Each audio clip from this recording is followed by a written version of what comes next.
Welcome to Infinity Capital, everyone. This is Raj. Today, I have made a presentation for you guys. I've done a bit of research on the electric vehicle industry, and I am presenting, some of the research that I have gathered from the web. And the basic idea is why I am not excited about EV as of today. All right, so let's begin.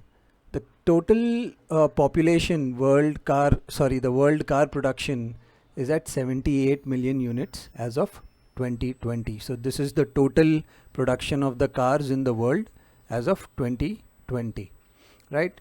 So this includes electric vehicles as well. What is the total EV sales? So the total EV sales in 2020 was 3.1 million units. So at 3.1 million units, EV contributes to only about 3.8% of the overall global car sales, right? So the total percentage penetration of EV in the world is pretty small as of now, right? It will definitely grow in the longer run, but as of today, it is pretty minuscule, and it is going to take a lot of time for it to scale up and become big, right? Let's compare the prices as well, because in this slide, we are going to talk about the average price. So I've taken the example of Maruti Swift, which is one of the average cars that most people buy. It's a hatchback.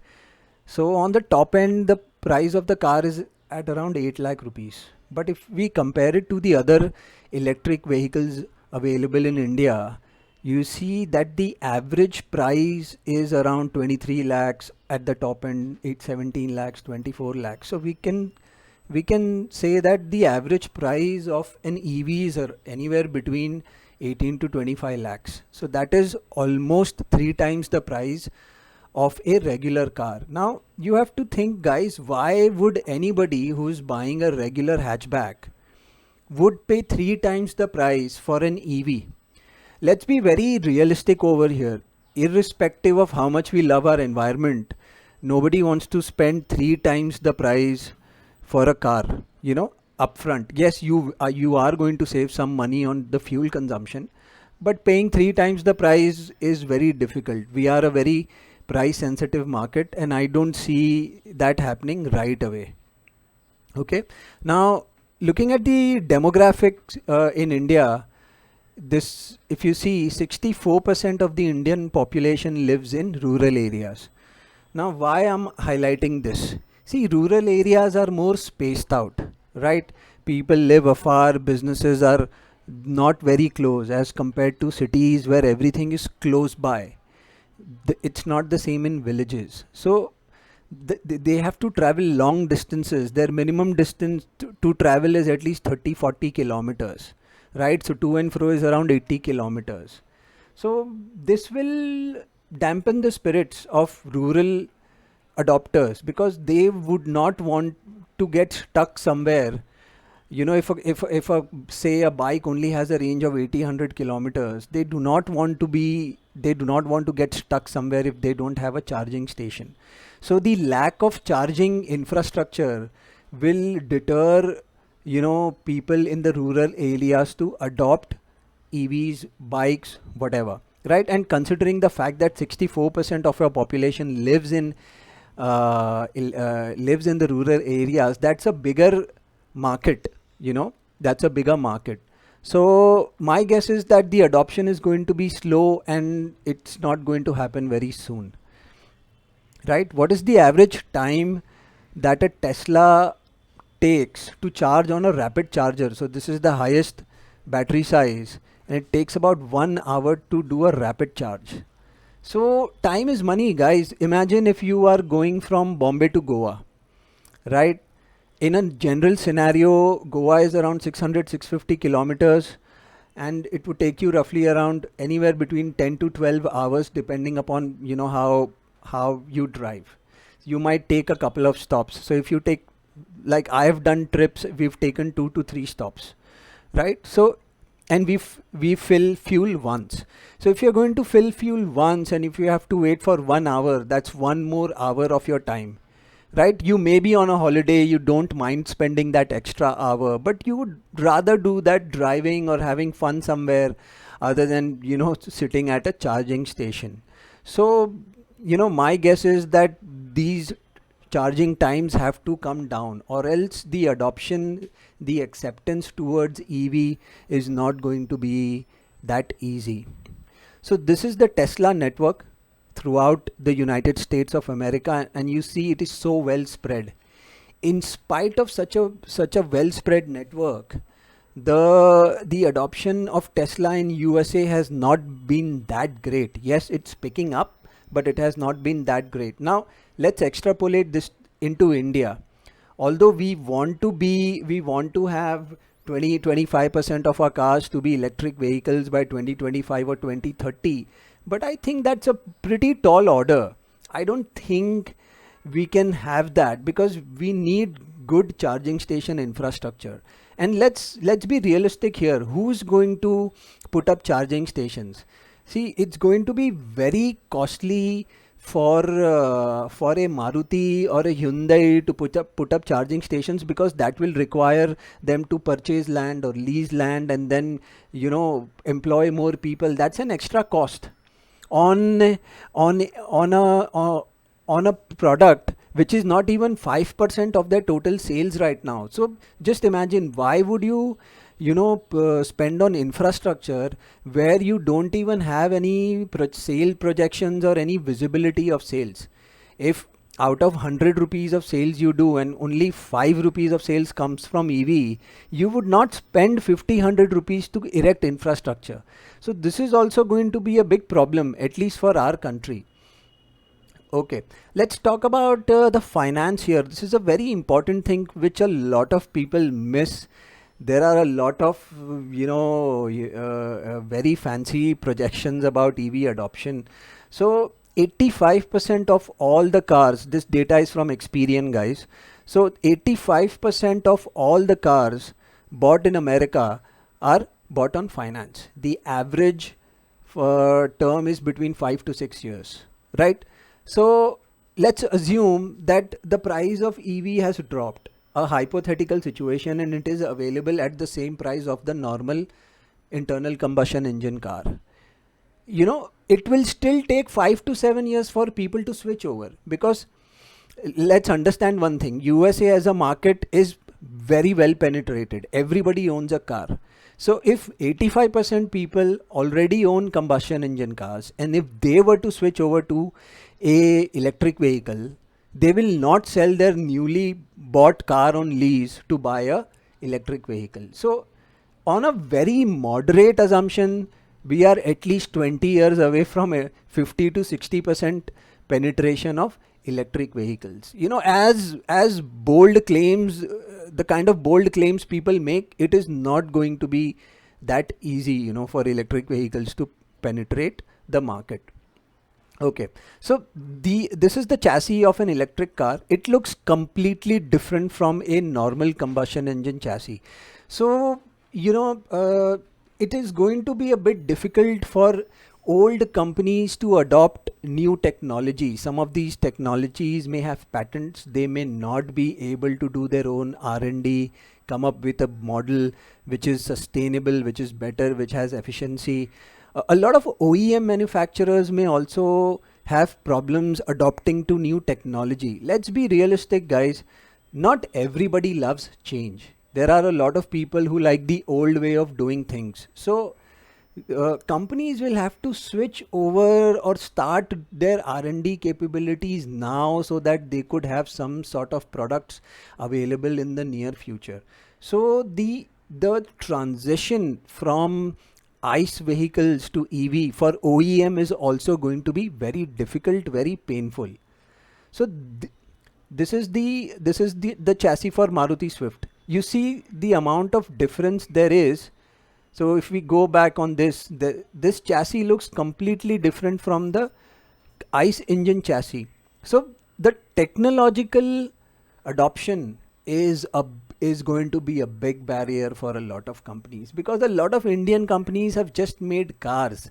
They've not done much on the R&D front. They just do a tie-up with some foreign company and then they start making parts or whatever.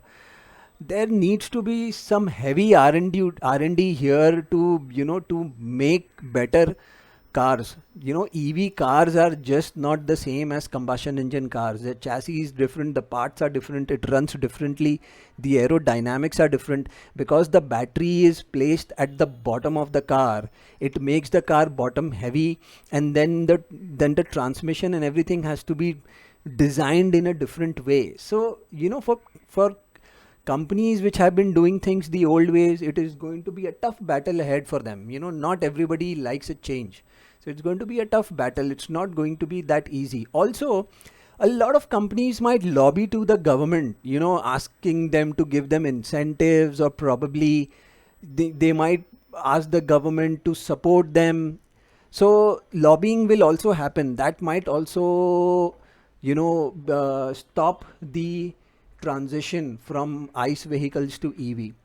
If you see, the energy companies do a lot of lobbying to the government. So a lot of money is given behind under the desk to the government, so that the government doesn't adopt new cleaner fuel generation, renewable sources of energy. So a lot of these things happen. All the data is out there and everybody knows about it, right? Okay. So another thing is that EVs consume less parts. So the drivetrain in an ICE vehicle has around 2000 moving parts, as compared to the drivetrain in an EV, it has around only 20 parts. So if you see, a lot of companies, OEMs, may go out of business. Auto ancillary companies may go out of business because there are a lot of parts which will not be used at all. So, you either move ahead, do R&D, come up with products that can be used in electric vehicles, electric cars, buses, trucks, or bikes, or you'll have to go out of business. So it's going to be a sad story for a lot of OEM and auto ancillary companies as well. Now let's talk about the money part. See, a lot of EVs, you get subsidy. Even in US, this particular thing talks about getting subsidy of £9,000 on electric vehicle, right? So there is subsidy given by governments. Various governments are giving subsidy to buy electric vehicles. So the current subsidy regime is actually helping EV sales, but if the subsidy is lifted, it may hamper the EV industry overall. So this is something that we also need to take into account, right? Now let's talk about an interesting thing that nobody talks about when everybody makes global EV adoption, and they are saying that ICE cars are dead and so on and so forth. At 80 million cars in 2020, and if they do an average run of 10,000 kilometer yearly, that constitutes to about 88 lakh million liters of fuel consumption, right? So just imagine, if let's assume that we become 100% EV, we have 100% EV cars in the world by 2030. Now, if we switch over to 100% EV, which means all these cars would need to run on electricity, do we have that kind of infrastructure or power generation available right now that we can support this industry, right? So 8 lakh million liters of fuel consumption. Even if we consider 1 unit to run 1 kilometer, right, we will need 8 lakh units or 8 lakh kilowatts of power per year to run all these cars. And we are not even taking into consideration that the car sales will also increase going forward. So developed countries car penetration is pretty much at 90-100%, but developing countries, the penetration of cars and vehicles is not at 100%. So the car sales around the world in developing countries will also increase, and so will the need for electricity. So we also need to pay attention to these things, as to who will produce this electricity, or how will we able to support this transition. All right. So in the past few slides, I spoke about the problems that may arise, with the transition of electric vehicles, complete adoption of electric vehicles. Now let's talk about the positive of electric vehicles. So the battery costs are going down. So, this is a report from Bloomberg, and the battery costs are continuously going down. They are down about 24% since 2016. So this will help in bringing the overall cost of the car. Battery cost is a very big cost in electric vehicles. So since battery costs are going down, it will help in bringing the overall price of the car, which will help in people, it will help in people buying these cars because they will be more affordable, right? Now, the battery capacity is also going up, right?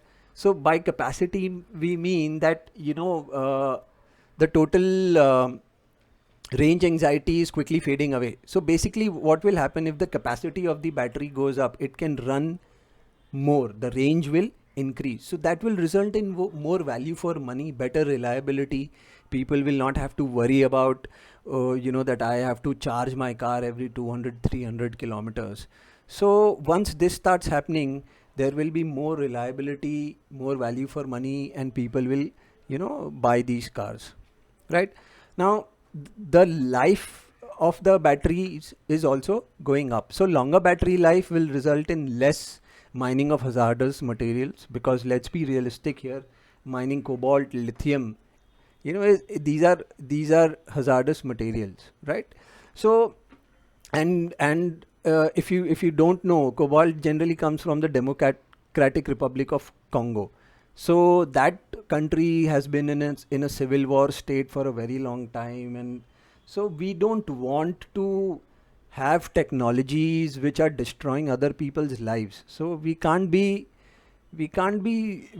close our eyes to the atrocities that are happening in other countries for our own benefit, right? So longer battery life will help the environment also, because if the batteries last longer, we won't have to recycle them more, and that will also help in benefiting the environment. It will also reduce the cost, so the cars will be more affordable and reliable. Okay, so obviously electric cars are cheaper because it is many times less expensive than a fossil fuel car, and it is better for the environment as well. So this is a very simple thing which all of you know.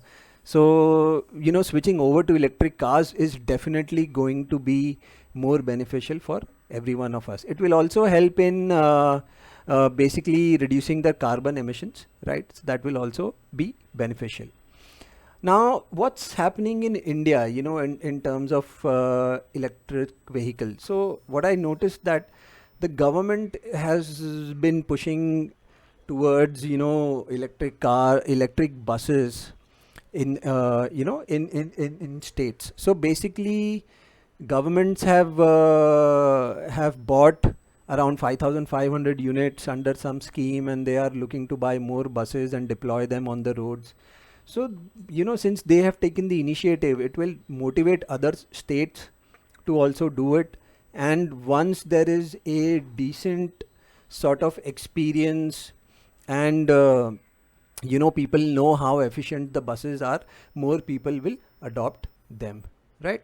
Now, these are some of the electric trucks, electric tempos, electric autos that are available right now. So, the transportation and the logistics industry may be the earliest adopters of electric trucks, because they are big conglomerates, they have money and they have access to finance, so they can buy these trucks, tempos, whatever. They can use them, reduce their overall costs, so that will increase their profitability. It will also help them with the ESG stuff, right? That's for investing, right? So they are more cleaner, more carbon efficient, and so on and so forth. So this will also be good for the transportation and logistics sector going forward, right? So this is a Trio. This is by Mahindra. These are the bikes by Hero Electric. Okay, so affordable e-bikes. Hero Electric has come up with affordable e-bikes which have detachable batteries, right? So detachable batteries, you can just detach the batteries, take it home, charge it, bring it and plug it back into your bikes and ride it. Obviously the range is a little tad bit lower on this, but it's still more affordable. So going forward, these are the things that we need to focus on. My guess is that more adoption will happen on the bikes front in cities, small cities where people use a lot of bikes, cities like Indore, Pune, Kanpur, and so on and so forth, tier 2, tier 3 cities where you use a lot of bikes.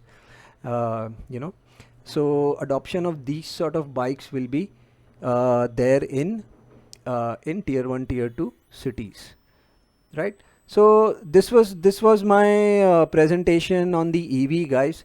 So currently I am not very excited as of today. Yes, the future looks good in terms of EV adoption, but we are at least 2 decades away from at least 30-40% EV adoption. Yes, once we reach a certain scale and affordability in the price of the vehicles, the charging infrastructure, then only we can make a switch. Let's be very realistic here. I mean, even in a city like Mumbai, you just drive into a petrol pump, your car is fueled in less than 5 minutes and you are out. So people don't have time to go at a charging station and wait for an hour to charge their cars, right? And time is money. Time is very important. We are against time. Time is of essence. So EVs are not serving the purpose right now, at least to save time. Everything that we do right now in this age is to save time so that we can do other things in a better way, right? We travel by plane because we want to save time. We have fast cars because we want to save time. We have fast computers because we want to save time. So everything in essence is to save time. And if EV cars are not going to save time for you, you are not going to adopt these cars. So this was my analysis, guys. Thanks a lot for watching.